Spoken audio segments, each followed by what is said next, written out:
So here we go again. We get garbage day in my neighborhood every 2 weeks. So I only get lucky every 2 weeks. So this is what I got. That's just your regular push button start Briggs. It had nothing wrong with it, just needed gas, but its crankshaft is just slightly bent so it vibrates a little bit.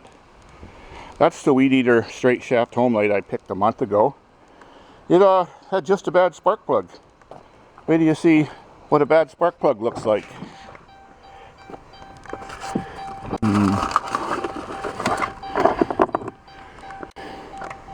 This is a Champion, and that spark plug looks perfect, but that spark plug makes no spark. So that's all it took. It works fantastic, and it's got almost no hours on it. You can tell by that spark plug. This is the star of the show, except it didn't come with the bag.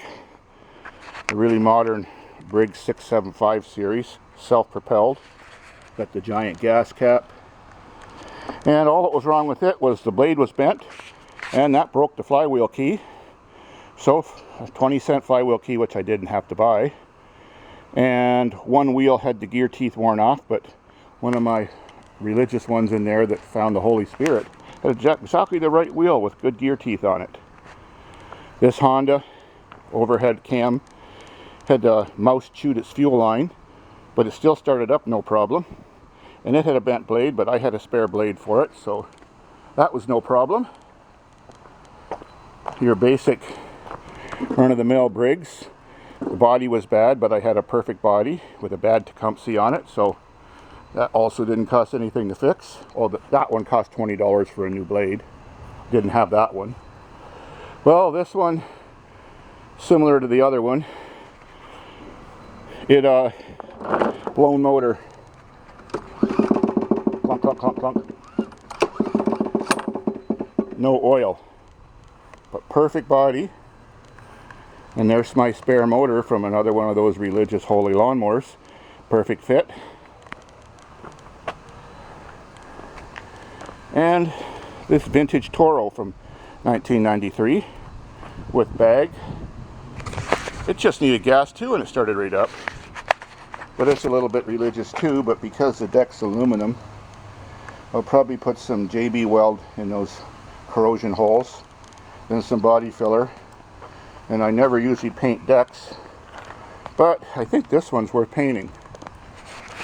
The last batch of mowers that I told you I got, well, they're fixed and sold, but the star of the show then was the 40-year-old Honda with the aluminum deck and rear bag.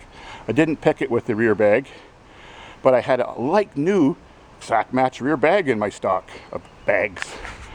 So, at the advice of someone who left a comment, selling it for $100 was way too low, and so I said to myself, well, I'm selling it with like a like new bag. I got $200 for it, and it sold really fast. No arguments with the price. Oh yeah, one more thing I got. My last picking section. A Gary Fisher all aluminum frame touring bike. I guess it's touring because it doesn't have mountain bike tires. Not even need the slightest adjustment. Squishy seat with a shock on the seat. It does ringy dingies. Looks like it's got no wear on the tires. It's just weird. I guess someone didn't like biking, or it was a gift. I don't know if it's 18 or 21 speed, but I looked on Facebook and they're selling between $250 to $400, so nice score. I'll get a good price for all these. Sweet.